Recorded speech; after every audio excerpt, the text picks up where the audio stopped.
distant leadership, distance leadership, remote leadership, virtual leadership. Distance leadership is nothing new. The Romans did it thousands of years ago. Because of today's virtual media, distance leadership just happens more, faster, and with a greater potential in terms of what we call virtual leadership. Why? The ability to lead and coordinate activities, projects, and employees across vast geographical distances is becoming increasingly important as globalization intensifies international competition. Virtual leadership is leading team members at other physical locations to accomplish results. Virtualization is as much a revolution as urbanization thousands of years ago. Before urbanization, people lived in small farms, which were isolated among maybe 2 other local farm families.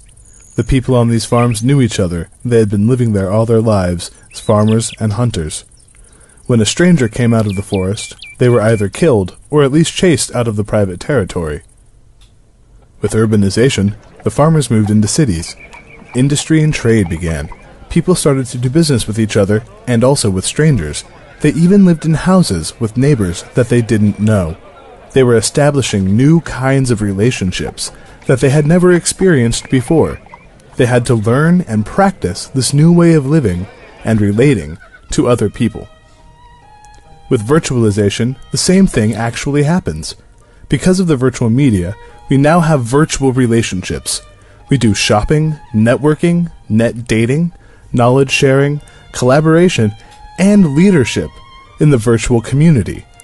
But, like our ancestors, we will have to learn this in order to succeed.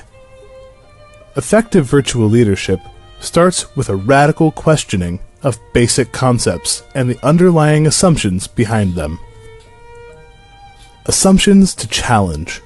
One needs to actually see the person in order to develop a personal relationship with him or her. Assumptions to experiment with. The importance of body language has been widely overestimated. I do not need to see people to relate to them. By listening differently, one can connect with somebody at a deep and very personal level. Assumptions to challenge. Effective virtual work is about good management as well as self-managed teams.